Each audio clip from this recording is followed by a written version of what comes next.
আসসালামু আলাইকুম। আশা করি আপনারা সবাই ভালো আছেন। আপনি কি জাপানে ল্যাঙ্গুয়েজ স্টুডেন্ট কিংবা সরাসরি ইউনিভার্সিটিতে স্টুডেন্ট ভিসায় আসতে চান এবং আপনি হয়তো চিন্তা করছেন যে জাপানে যাওয়ার পরে আমি ওইখানে যে মাসে কতটা টাকা ইনকাম করতে পারবো এবং সেই ইনকাম দিয়ে স্কুল এবং ইউনিভার্সিটি যাবতীয় খরচ মিটিয়ে নিজের দৈনন্দিন খরচ মিটিয়ে টিকে থাকতে পারবো কিনা। আপনাদের অনেকের মধ্যে একটা ধারণা আছে এবং অনেকেই বলে যে জাপানে নাকি স্টুডেন্টরা লক্ষ লক্ষ টাকা ইনকাম করে। আজকের এই ভিডিওটিতে আমরা জানবো আসল চিত্র। আমার বাস্তব অভিজ্ঞতা থেকে আমি আপনাদেরকে সঠিক তথ্যটা বলার চেষ্টা করব। চলুন ভিডিওটা শুরু করা যাক। আজকে আমার চ্যানেলটি যারা প্রথম দেখছেন তাদের জন্য আমার একটা সংক্ষিপ্ত পরিচয়। আমি সুমন জায়েদি 1999 সালে ফরেন স্টুডেন্ট হিসাবে জাপানে আসি। তারপরে পড়াশোনা শেষে বর্তমানে জাপানের একটি বিখ্যাত গাড়ির কোম্পানিতে অটোমোটিভ আইটি ইঞ্জিনিয়ার হিসাবে নিয়োজিত আছি। আমার এই দীর্ঘ জাপানের এক্সপিরিয়েন্সগুলোকে ছোট ছোট করে আপনাদের সাথে শেয়ার করাটাই এই চ্যানেলের প্রধান উদ্দেশ্য। চলুন কথা না বাড়িয়ে মূল টপিকে যাওয়া যাক। আমরা প্রথমেই জাপানের স্টুডেন্টদের কাজের নিয়ম এবং সুযোগ সম্পর্কে জেনে নিব। স্টুডেন্ট ভিসার জন্য জাপান সরকারের নির্দিষ্ট কিছু নিয়ম আছে। স্টুডেন্ট ভিসায় থাকা শিক্ষার্থীরা সপ্তাহে সাধারণত 28 ঘন্টা কাজ করতে পারে। তবে ছুটির সময়, যেমন গ্রীষ্মকালীন কিংবা শীতকালীন ছুটির সময় সপ্তাহে 40 ঘন্টা পর্যন্ত কাজের অনুমতি থাকবে। জাপানে পার্ট টাইম কাজ শুরু করার আগে অবশ্যই আপনাকে ইমিগ্রেশন অফিস থেকে পার্ট টাইম কাজের অনুমতি নিতে হবে। পার্ট টাইম কাজের অনুমতির জন্য আপনাকে এই ধরনের একটা ইমিগ্রেশন ফর্ম পূরণ করে আপনার নিকটস্থ কোনো ইমিগ্রেশন অফিসে জমা দিতে হবে। তারপরে তারা যাচাই বাছাই করার পরে আপনাকে পার্ট টাইম কাজের অনুমতি দিবে। আপনি জাপানে পার্ট টাইম কাজের অনুমতি পাবার পরে পরের স্টেপটা আসবে যে আপনি কিভাবে জাপানে একটা পার্ট টাইম জব কিংবা একটা চাকরি খুঁজবেন। জাপানে সরকারি জব সার্ভিস, এখানে আমরা হ্যালো ওয়ার্ক বলে থাকি, ব্যবহার করে স্টুডেন্টরা পার্ট টাইম চাকরি খুঁজতে পারবেন। এটি জাপান সরকারের ফ্রি এমপ্লয়মেন্ট সার্ভিস। এখানে পার্ট টাইম এবং ফুল টাইম দুই ধরনের কাজের সুযোগ সুবিধা আছে। যারা জাপানি ভাষা ভালো পারেন না তাদের জন্যও কিছু স্পেশাল সাপোর্টের ব্যবস্থা আছে। আপনি গুগলে হ্যালো ওয়ার্ক নিয়ার মি লিখে সার্চ করুন অথবা এই ওয়েবসাইটে দেখুন। আমি আপনাদেরকে ভিডিওটার ডেসক্রিপশনে এই লিঙ্কটা দিয়ে রাখব। কিছু অফিসে বিদেশিদের জন্য আলাদা সাপোর্ট ডেস্কও আছে। যেমন প্রথম অবস্থায় আপনি যখন জাপানে আসবেন আপনি স্বাভাবিকভাবেই অতটা জাপানিজ পারবেন না। সেক্ষেত্রে আপনি কিছু কিছু হ্যালো ওয়ার্কের অফিসে ইংলিশ সাপোর্ট এবং অন্য ল্যাঙ্গুয়েজের সাপোর্টও পাবেন। জব খোঁজার দ্বিতীয় পদ্ধতি কি হতে পারে, যেমন আপনি কনভিনিয়েন্স স্টোর কিংবা রেস্টুরেন্টে সরাসরি গিয়ে জিজ্ঞাসা করতে পারেন। যেমন জাপানে লওসন, ফ্যামিলি মার্ট, 7-Eleven, সুকিয়া, মাৎসুইয়া এই ধরনের দোকানগুলোতেই সাধারণত ফরেন স্টুডেন্টরা বেশি পার্ট টাইম জব করে থাকে। আপনি এই দোকানগুলোতে যেতে পারেন এবং যে সরাসরি ম্যানেজারের সাথে কথা বলতে পারেন আপনাদের এখানে কোনো ধরনের কাজের ভ্যাকেন্সি আছে কি না। জব খোঁজার তৃতীয় মেথডটি হতে পারে অনলাইনের মাধ্যমে। যেমন এখানে আমরা দেখে থাকি অনেকে জব খুঁজে থাকে টাউন ওয়ার্ক কিংবা বাইতরু কিংবা মাই নেভি। এই লিঙ্কগুলোও আমি আপনাদেরকে আমার ভিডিও ডেসক্রিপশনে দিয়ে দেব, আপনারা ওখান থেকে দেখে নিতে পারেন। এর মধ্যে টাউন ওয়ার্ক এই সাইটটা হলো জাপানে সবচেয়ে জনপ্রিয় জব খোঁজার সাইট এবং বাইতরু এই সাইটটা স্টুডেন্টদের জন্য অনেক ধরনের ইনফরমেশন শেয়ার করে থাকে। এবং লাস্টে মাইনাভি, এটিও একটি নির্ভরযোগ্য জব সাইট। জব খোঁজার ক্ষেত্রে চতুর্থ পদ্ধতিটি হতে পারে যেমন বাংলাদেশি কমিউনিটি ইন জাপান। আপনি ফেসবুকে এই ধরনের বিভিন্ন কমিউনিটি গ্রুপ খুঁজে পাবেন, কিংবা টোকিও পার্ট টাইম জবস এই ধরনের গ্রুপে আপনি ফেসবুকে সরাসরি যোগ হতে পারবেন এবং এখানে অনেক ধরনের অভিজ্ঞতা শেয়ার করা হয়, অনেক ধরনের নতুন নতুন জবের পোস্ট দেওয়া হয়। এখান থেকে আপনি একটা নেটওয়ার্ক তৈরি করে কিংবা ইনফরমেশন কালেক্ট করে একটা জবের জন্য চেষ্টা করতে পারেন। শেষ এবং সর্বোচ্চ ইফেক্টিভ মেথডটা হচ্ছে, জাপানে যদি আপনার কোনো বন্ধুবান্ধব কিংবা সিনিয়রদের সাথে পরিচয় থাকে, তাদের সাথে যোগাযোগ করলে আপনি খুব কম সময়ের মধ্যেই একটা জব ম্যানেজ করে ফেলতে পারবেন। আমার দেখা অভিজ্ঞতা থেকে আমি দেখেছি এই পদ্ধতিটা হলো সবচেয়ে বেশি ইফেক্টিভ, কারণ আমরা যারা সিনিয়র আছি আমাদের সাথে অনেক ছোট ভাইরাই এসে জবের ব্যাপার লাভ করে এবং আমরা তাদেরকে আমাদের সার্কেলের মধ্যে কিংবা আমাদের নেটওয়ার্কের মধ্যে খোঁজখবর করে যদি কোনো জবের ভ্যাকেন্সি থাকে আমরা তাদের পরিচয় করাই দেই। আপনার জন্য এই পদ্ধতিটা হবে সবচেয়ে ইফেক্টিভ একটা পদ্ধতি। চলুন এবার আমরা জানি জাপানে সাধারণত স্টুডেন্টরা কোন ধরনের পার্ট টাইম জব করে থাকে। এখানে স্টুডেন্টরা সাধারণত বেশিরভাগ রেস্টুরেন্ট কিংবা ক্যাফে কিংবা কনভিনিয়েন্স স্টোর কিংবা ডেলিভারি কিংবা ফ্যাক্টরির জব এই ধরনের জব করে থাকে। এর বাইরেও বিভিন্ন ধরনের সুযোগ আছে, তবে সাধারণত আমি দেখেছি বেশিরভাগ স্টুডেন্ট এই ধরনের জবের সাথেই প্রথমে তাদের ইনভলভ করে। চলুন এখন আমরা মূল পয়েন্টে যাই। আমরা স্টুডেন্ট ভিসায় কিংবা ল্যাঙ্গুয়েজ ভিসায় জাপানে আসার পরে প্রথম কতটা টাকা ইনকাম করতে পারবো এখানে। অনেকেই আপনারা ভাবেন জাপানের যে কোনো শহরে গেলেই একই পরিমাণ টাকা ইনকাম করা সম্ভব, কিন্তু বাস্তবে এটা ঠিক না। আসলে আপনার আয়টা পুরোপুরি নির্ভর করবে আপনি কোন শহরে আছেন তার উপরে। আপনি যদি একটা মফস্বল কিংবা ছোট শহরে থাকেন, স্বাভাবিকভাবেই আপনার ইনকামটা অনেক কমে যাবে। কিন্তু আপনি যদি একটা বড় শহরে থাকেন, যেরকম টোকিও কিংবা ওসাকা, এখানে পার আওয়ার বেসড স্যালারিটা আপনার জন্য অনেক অ্যাট্রাকটিভ হবে এবং অনেক হাই হবে। এক্ষেত্রে জাপানে শহরভেদে আপনার ইনকাম অনেক ডিফারেন্ট হয়ে যাবে। চলুন দেখা যাক জাপানের শহরভেদে আয়টা কতটা পরিবর্তন হতে পারে। আমি এখানে আপনাদের জাপানের মেইন কিছু সিটির প্রতি ঘন্টায় কতটা ইনকাম হতে পারে তাদের আওয়ারলি বেসড স্যালারি, বিশেষ করে পার্ট টাইম জবের ক্ষেত্রে তুলে ধরার চেষ্টা করব। এখানে আপনি দেখতে পাচ্ছেন টোকিওতে সাধারণত প্রতি ঘন্টার আপনার স্যালারিটা 1200 ইয়েন থেকে 1500 ইয়েনের মধ্যে হয়ে থাকে। তারপরে ওসাকাতে 1100 ইয়েন থেকে 1400 ইয়েনের মধ্যে হয়ে থাকে। নাগোয়াতে 1000 ইয়েন থেকে 1300 ইয়েনের মধ্যে হয়ে থাকে। ফুকুওকাতে 950 ইয়েন থেকে 1200 ইয়েনের মধ্যে হয়ে থাকে। হোক্কাইডো কিংবা সাপ্পোরোতে সাধারণত 950 ইয়েন থেকে 1100 ইয়েনের মধ্যে হয়ে থাকে। এখানে আপনি এটার ছাড়াও আপনাকে আরেকটা জিনিস যেটা মাথায় রাখতে হবে সেটা হলো যে এটা হচ্ছে ওদের নিম্নতম আওয়ারলি বেসড স্যালারি। এই টেবিলটাতে আমি দেখানোর চেষ্টা করেছি একটা বেসিক ইনফরমেশন। আপনি কি ধরনের জব করবেন, কোন সিটিতে থাকবেন, সেটার উপর বেসড করে আপনার স্যালারিটা কিছুটা কম বেশি হবে।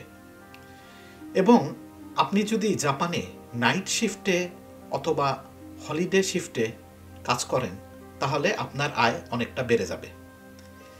যেমন নাইট শিফটে কাজ করলে আপনি যদি রাত 10টা থেকে সকাল 5টা পর্যন্ত কাজ করেন তাহলে আপনার প্রতি ঘন্টার বেতন প্রায় 25% বেড়ে যাবে।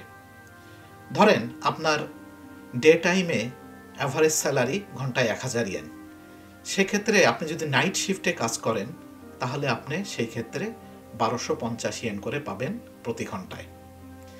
আমি দেখেছি জাপানে যারা স্টুডেন্ট হিসাবে আসে তারা বেশিরভাগই সাধারণত দিনে ইউনিভার্সিটি কিংবা ল্যাঙ্গুয়েজ স্কুলে পড়াশোনা করে এরা রাতে কাজ করে, কারণ রাতে কাজ করলে একই পরিমাণ কাজে আপনি কিছুটা ইনকাম বাড়াই নিতে পারবেন, কারণ রাতের বেতনটা 25% up than comparing with the day shift. আপনারা এইখান থেকে দেখতে পেলেন যে টোকিও কিংবা ওসাকাতে বেতন বেশি, কিন্তু টোকিও এবং ওসাকা যেহেতু মেগা সিটি, এখানে কিন্তু আপনার জীবনযাত্রার খরচটাও বেশি। সেজন্য জাপানে আসার সময় আপনি কোন সিটিতে আপনার কোন স্কুলটা চুজ করবেন, এটা একটা গুরুত্বপূর্ণ ফ্যাক্টর। চলুন এবার আমরা আপনি মাসিক কেমন একটা ইনকাম করতে পারবেন সেটার একটা ক্যালকুলেশন করে দেখি। ধরুন আপনি টোকিওতে আছেন এবং প্রতি ঘন্টায় আপনি 1200 ইয়েন বেতন পান। এই ক্ষেত্রে আপনার ইনকামটা হবে নিম্নরূপ, যেমন আমরা ধরি গড় প্রতি ঘন্টা বেতন 1200 ইয়েন, প্রতি সপ্তাহে আপনি 28 ঘন্টা কাজ করবেন, তার মানে হলো 1200 গুণন 28, এর মানে আপনি সপ্তাহে 33,600 ইয়েন ইনকাম করতে পারবেন।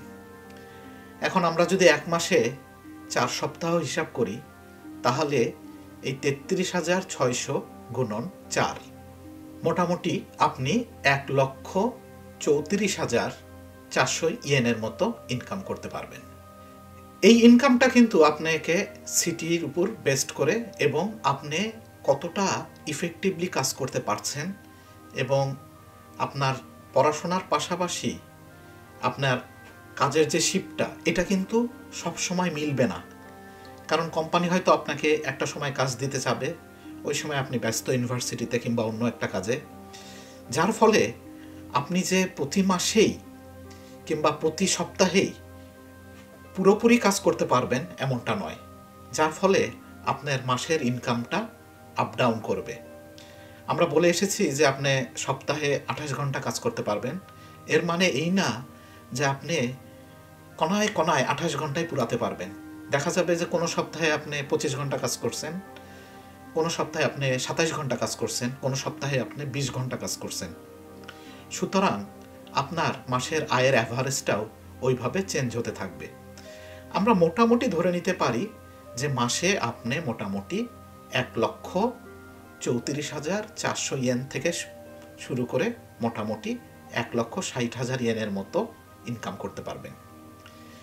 এবং এই টাকাটা আপনার যেহেতু ডলার ইয়েনের উপর ভিত্তি করে টাইম টু টাইম চেঞ্জ হবে, আপনি মাথায় নিতে পারেন মোটামুটি আপনি 1 লক্ষ থেকে 1,20,000 টাকার মতো মাসে জাপানে ইনকাম করতে পারবেন।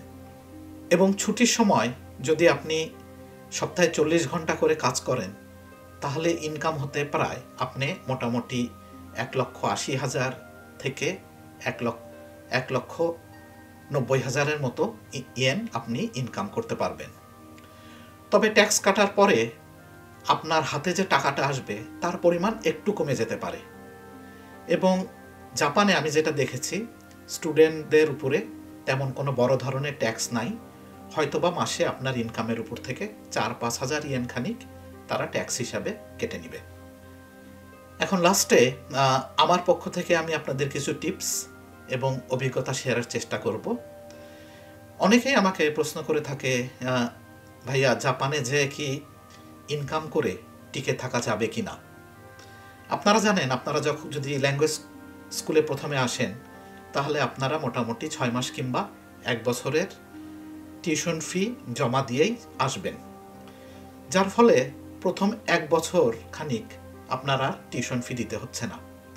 তার মানে আপনাকে এরকমভাবে রেডি হতে হবে যে এই প্রথম 1 বছর সময়টাকে আপনি কাজে লাগিয়ে কিছু সেভিংস করে রাখবেন, যেটা দিয়ে আপনি আপনার সেকেন্ড ইয়ারের স্কুলের টিউশন ফিটা দিবেন। এক্ষেত্রে আমি বলবো আপনি অবশ্যই জাপানে টিকতে পারবেন। আপনার এখানের ইনকাম দিয়ে আপনি টিউশন ফি দিয়ে আপনি আপনার দৈনন্দিন জীবনের খরচও চালাতে পারবেন। কিন্তু একটা জিনিস মাথায় রাখতে হবে, জাপানিজরা প্রচণ্ড পরিশ্রমী জাতি, এবং এখানে এসে আপনি যদি হেলায় ফেলায় সময় নষ্ট করেন, তাহলে আপনি এখানে টিকতে পারবেন না। আপনাকে প্রথম 1.5-2 বছর প্রচণ্ড পরিশ্রম করতে হবে এবং আপনাকে ধরে নিতে হবে যে this is the time I will invest for my future life. আপনাকে এরকম একটা মনোভাব নিয়ে আপনাকে 1.5-2 বছর আপনার সাথে ফাইট করতে হবে। আপনি যদি খুব অলস প্রকৃতির একজন মানুষ হয়ে থাকেন, কিংবা আপনার যদি হার্ড ওয়ার্কিং লাইফ পছন্দ না হয়, তাহলে আমি প্রথম থেকেই বলবো জাপান আপনার জন্য না। আপনি এখানে এসে টিকতে পারবেন না। এছাড়াও আমি আপনাদের যে বাকি কিছু টিপস দিতে চাই, তার মধ্যে প্রথমে আমি বলবো আপনি ভালো করে জাপানিজ ভাষা শিখুন। আপনি যদি জাপানিজ ল্যাঙ্গুয়েজ N3 বা তার বেশি JLPT লেভেল থাকে, তাহলে আপনাকে ভালো বেতনের কাজ পেতে এখানে খুব একটা বেগ পেতে হবে না। জাপানি ভাষা ভালো হলে আপনি দেখবেন যে ভাষা ভালো জানে এবং যে ভাষা ভালো জানে না, এদের বেতনেরও 20-30% একটা ডিফারেন্স সৃষ্টি হয়ে যাচ্ছে। এবং এখানে আপনাকে, যেহেতু আপনার টাইম কম, আপনাকে বেশি বেতনের জব খুঁজে বেড়াতে হবে। এবং আমার 4th নাম্বার টিপসটা হবে যে আপনারা প্রথম থেকেই বড় সিটিতে থাকার চেষ্টা করুন। টোকিও কিংবা ওসাকাতে কাজের সুযোগ বেশি, মজুরি অন্য শহরের থেকে বেশি, প্রায় 10-20% বেশি হবে। এবং এন্ড অফ দ্য ডে আপনাকে জবের জন্য কিন্তু আপনি যখন স্কুল কিংবা ইউনিভার্সিটি শেষ করে ফেলবেন, আপনাকে বড় বড় সিটিতে যেতে হবে। সুতরাং আপনি যদি প্রথম থেকে একটা বড় সিটিতে থাকেন এবং সেই সিটিতে নিজেকে প্রথম থেকে অ্যাডপ্ট করে ফেলতে পারেন, তাহলে আপনার পরবর্তী লাইফটা, আপনি যখন পার্মানেন্ট জব করবেন, আপনার অনেকটা ইজি হয়ে আসবে। এবং আমাকে অনেকেই বিভিন্নভাবে জিজ্ঞেস করে থাকে যে ভাইয়া, জাপানে যেয়ে কি খুব সহজেই জব খুঁজে পাওয়া যাবে কিনা। আসলে বাস্তবে এখানে এসে আপনাকে ভাষা শিখতে হবে, জব খুঁজতে হবে, এবং কয়েক মাস প্রথমে হয়তোবা আপনি জব পাবেন না, কারণ প্রথম কয়েক মাস আপনাকে এই পরিবেশটা বুঝে উঠতে, একটা ভাষার দক্ষতা নিয়ে আসতেই আপনার অন্তত 2-3-4 মাস চলে যাবে। এবং এছাড়াও আমাকে অনেকে জিজ্ঞাসা করে থাকে যে সব স্টুডেন্টরাই কি সমানভাবে ইনকাম করে কিনা। আমি বলে থাকি যে দেখেন ভাই, এটা আপনার উপর নির্ভর করবে। কারণ কিছু কিছু মানুষ আছে প্রচণ্ড পরিশ্রম করতে পারে, প্রচণ্ড ডেডিকেটেড, এবং কিছু কিছু মানুষ হচ্ছে অলস।